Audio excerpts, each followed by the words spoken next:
And James is turning our attentions to the international press. Yes, indeed. Hello. Good morning, Hannah. So we're going to start off with an article in Haaretz, left-leaning daily in Israel, with a surprising piece of information for us this morning. Well, it was actually in the last 24 hours, but anyway, an Israeli rabbi has said that honeypot sex is kosher for female Mossad agents. Now, just to unpack that headline, basically what they're saying is that, he has given his blessing to female agents of the Israeli Secret Service to, I suppose, who are required to have sex with the enemy in so-called honey trap missions against terrorists. So I suppose usually it wouldn't be allowed to be getting up to those sort of antics outside of, a traditional wedding, as rabbis would see it, I'd imagine.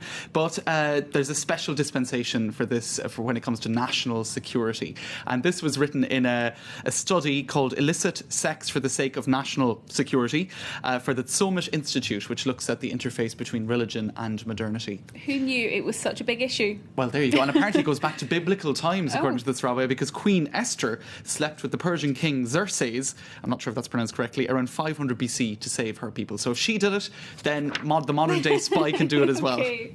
You've all got the green light. Exactly. Now, moving across the border to Lebanon, L'Orient Le Jour is reporting on, is carrying a report by the Hudson Institute in New York. Now, they're saying that Hezbollah, the southern Shiite Lebanese, I suppose, organisation, is planning an insurrection in the country. Now, things have been somewhat calmer in recent times, but basically they're saying it's in Hezbollah's interest and it's in Iran's interest to ratchet up tension in the Middle East. Now, they're saying Iranian President Mahmoud Ahmadinejad's planned visit to Lebanon must be seen in this light, in the context of a plot by Hezbollah to extend its control over the entire country. And according to the Hudson Institute, Hezbollah has even deployed in several sensitive zones around Lebanon with a view to toppling the government. So, you heard it here first. Okay, well, perhaps not here first, but they're really saying that things are not looking too good in the short term for Lebanon.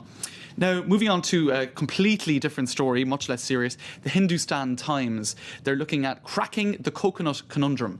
Now, to explain that, there are 15 billion coconuts grown and exported, well, maybe not all of them exported every year in India. It's worth £11 billion in British, I suppose, currency to the Indian economy. Massive industry. The thing is, it depends almost entirely on people climbing up these trees with their bare legs and arms. If we have a look at The Independent in the UK, they have some photos of that, and the reason it's in the spotlight is that the local government in the state of Kerala has come up with a competition to try to figure out, a robot or a machine of some description to do the work instead of human labour. Because the thing is, as Indians get more educated, fewer and fewer want to climb up coconut trees, I suppose, to make a living. So this isn't about doing them out of a job or anything? No, it isn't. Okay. Indeed, there's a 15% shortfall at the moment in labour, so they need to figure out some sort of way to harvest the coconuts. Okay. And apparently it's a very difficult job. You can only do it maybe 2 hours at a stretch, according to one guy.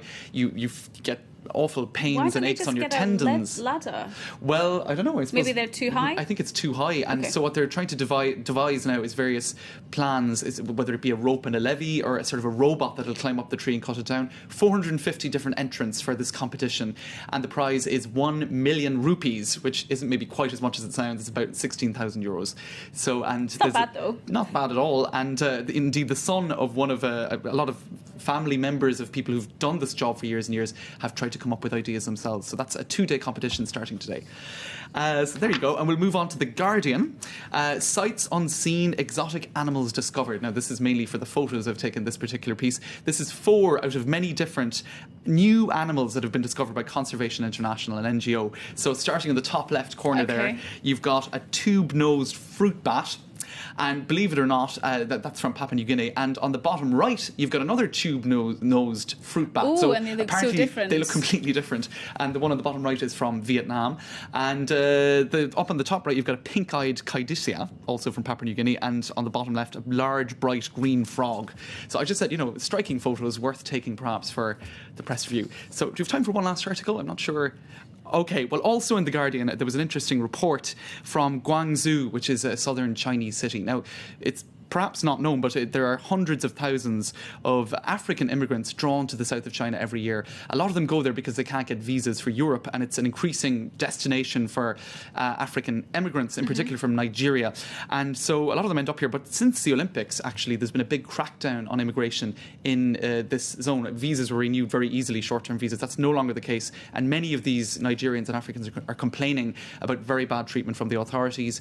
They're being chased down in their homes, on the streets, in buses. And because the African community is largely an immigrant community, they're very conspicuous and easy to, I suppose, pick out by the police. So, they're saying that often they're held for 21 days if they can't pay a fine, or if they can't afford a plane trip home, they're often held for longer. So it looks like there's quite bad treatment of them. But there is the other side of the story also in the article. They're saying that a lot of them here, they end up here because they can't get visas to Europe. And in fact, they think they're better treated here in China than in Europe. One guy, Eric Rufito, pictured at the bottom, I think, of the article, says, in China, we live like in Africa. You have a bottle, you share it with others. In Europe, they do not share the bottle. So that's his notion. So I suppose it's interesting to look at immigration from a non-European perspective. Absolutely. So there you go. That's the papers this morning. All right, James, thank you very much indeed. That is today's press review.